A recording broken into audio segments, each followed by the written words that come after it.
Flying cars are still the stuff of science fiction, but the past year brought some major advancements toward getting driverless vehicles out on the road. And from the war zone to home deliveries, we heard a lot about drones in 2014. Joining me now to showcase some of the year's most fascinating innovations is Kara Miller, host of Innovation Hub, which airs Saturday mornings at 10 on 89.7 WGBH Radio. Welcome back to Greater Boston. Thanks, Jared.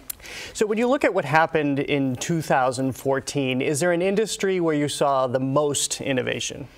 I think one industry that's going through this kind of revolutionary, once in a multi-generational change actually is retail. We don't think of that, but you know, one thing to think about is cell phones are actually changing because people have so entered the era of online shopping that we see these phablets, right? The rise of the phablets, and almost every company's got one now. Phablets are a combination phone and tablet. Exactly, exactly. And the reason phones are getting bigger and not forever getting smaller as they once were is that people want to be able to see things on their phone. And I think in a lot of ways we've exited that sort of big box era. And you saw Google Express getting into this, Amazon same-day delivery. So it's not just a question of, oh, well, Amazon will send it to you in 3 or 4 days. No, they're trying to get into the business of, if you want diapers or toilet paper or whatever at 8 in the morning, you have it by the afternoon. That's revolutionary. So how are everyday retailers going to compete when suddenly there's this level of service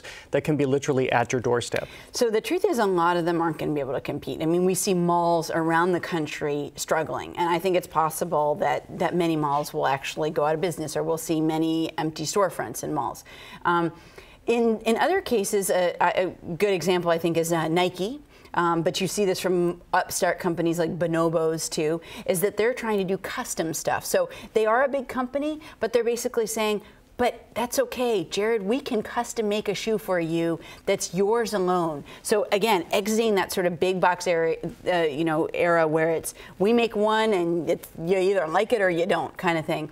And we see that from this company Bonobos too, which tries to make these sort of custom pants for you. Yeah, I get their catalogs, and I know that they have showrooms, right? Exactly. And they've sort of embraced the idea of, we know you order stuff online. Come to our stores. We don't care if you buy anything. Just check us out, try things on, and then go back to the comfort of your house and decide what you want, or order it online at the store. So we really see, I think, this major shift in retail, and it's going to be really hard in a lot of ways for even the Walmarts and the Targets to keep up. Yeah, so it's all about the ego of the consumer. It's all about me and how you're going to tailor this to me. Right. But I know another thing that you've been looking at is a big trend in 2014, the customization of medicine, which is fascinating. Right, and actually we move from one kind of customization to another. And one thing we see happening in medicine is a bunch of tests are coming together now that you can do at home. So you can do an at-home AIDS test, a cheek swab, and know in a matter of minutes whether you have AIDS or not. We saw this year a colon cancer test that you can do at home. I mean, this is revolutionizing your relationship with your doctor. So how does that work? Do they send you the kit and you send it back to them? How does that relationship? With the colon cancer, yes. With the AIDS test, no, it's like a pregnancy test. I mean, you take it and you know at home yourself, in a very short period of time. Now, obviously, if you, just like a pregnancy test, if somebody tests positive, the next stop is the doctor's office. So it doesn't cut the doctor out of the equation. But the notion that we're going from just a few tests in the drugstore, like a pregnancy test, is something that everybody's familiar with, very important, but you can do it at home, to you're going to go into CVS or Walgreens and there's going to be a ton of different tests that you can do at home, from cancer to all sorts of things. That is a big step. And there's actually a local company that's working on this technology called R Health.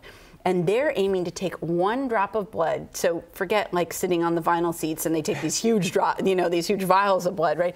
But this 1 drop of blood, and from 1 drop of blood, you're going to know everything from vitamin levels to do you have different diseases, and you're going to be able to do it at home. So just to look quickly ahead at 2015, what do you think is going to be the biggest innovation as we see everything developing? Couple of really interesting things, but one I would point to, we've had a big debate about it this year in Massachusetts, gambling. And people don't realize that there's tremendous science behind gambling that is coming to fruition. So most of the money at all sorts of gambling parlors is made on slots. And there are math PhDs who work on those slots. And they make it so that when you put your card in, and almost everybody now plays with a loyalty card, they understand when you're likely to walk out of the casino. And when you're getting close to that space, they may figure out, maybe we can give you some more money. Maybe we can give you an extra game to play. Anything to make it so that you don't walk out of the casino. And that same technology is being used on non-gambling things. So think about like Candy Crush.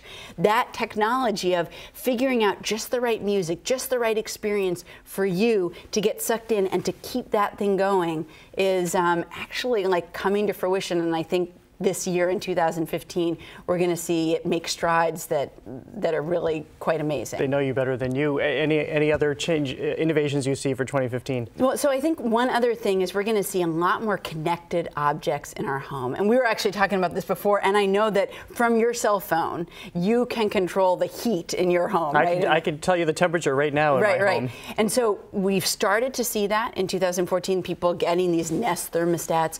But increasingly, we're going to see connected fridges, connected ovens, connected doorbells, like that anticipate you coming home and that maybe play a ringtone just for you. We're going to see a whole panoply of these things coming to homes, and that's just going to change the way we live. And I know security, too. Even absolutely. as much as I've employed some of these things, I keep reading about the security, which is a little bit disconcerting. If Sony can be hacked, I'm sure that we all can be, too. That your home can probably be hacked, too. That's true. It's the trade-off for convenience. All right, Kara Miller, thank you as always. No problem.